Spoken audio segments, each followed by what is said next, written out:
Hey everybody, it's me, Pepe. I'm a little sweaty. I was just in the corner over there and I just dug up this cassava plant.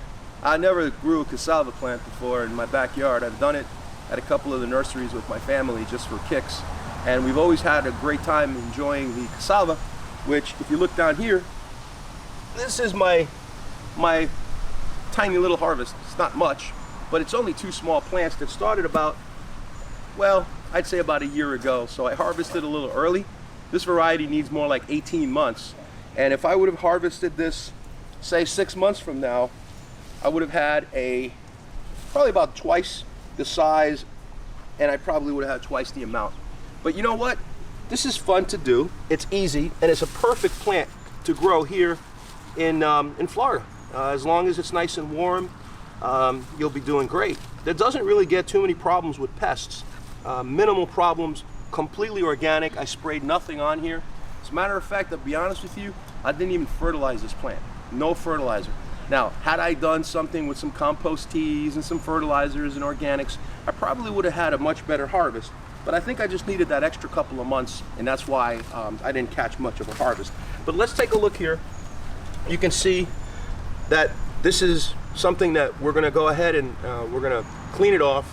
We're going to chop it up after it's all cleaned off, and we're going to boil it. Or we could fry it and we can make yucca fries, or we could just boil it and add some mojo. I hope you guys know what mojo is. We could add some mojo on top of it with some garlic, and it's really, really delicious. So this is a staple of the Caribbean, Africa, and from my family's homeland, from Cuba. This is a very common part of the culinary experience.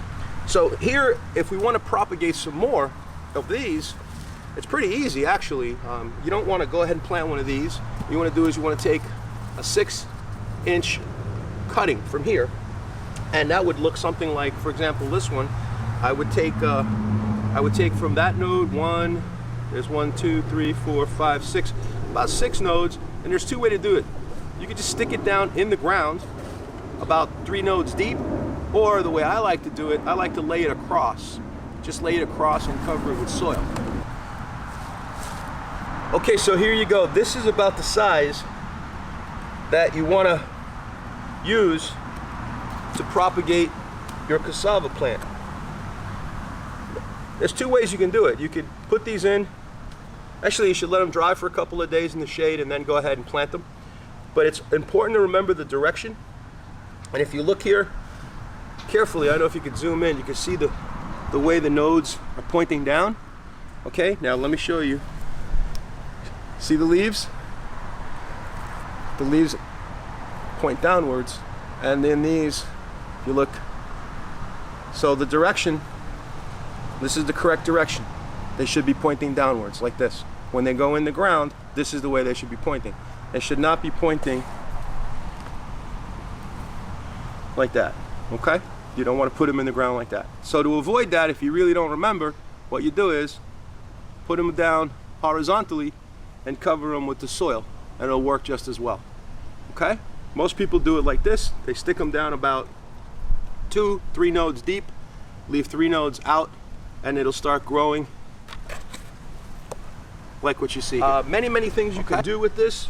This is actually the source of tapioca. Not tapioca, you can make tapioca from this. So again, easy to grow. It is toxic if not properly. The leaves actually are edible, but like I said, you do have to cook them.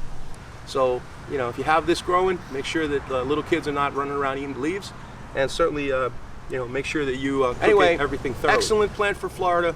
I suggest that if you can get some cuttings, that you go ahead and give it a crack. You'll have some fun doing it, and most of all, you'll enjoy growing food that has no pesticides, 100% organic, and it just tastes so much better when you do it yourself, don't you think?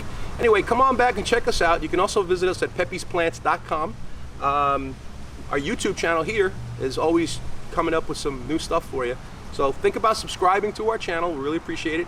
And give us a thumbs up if you like the video.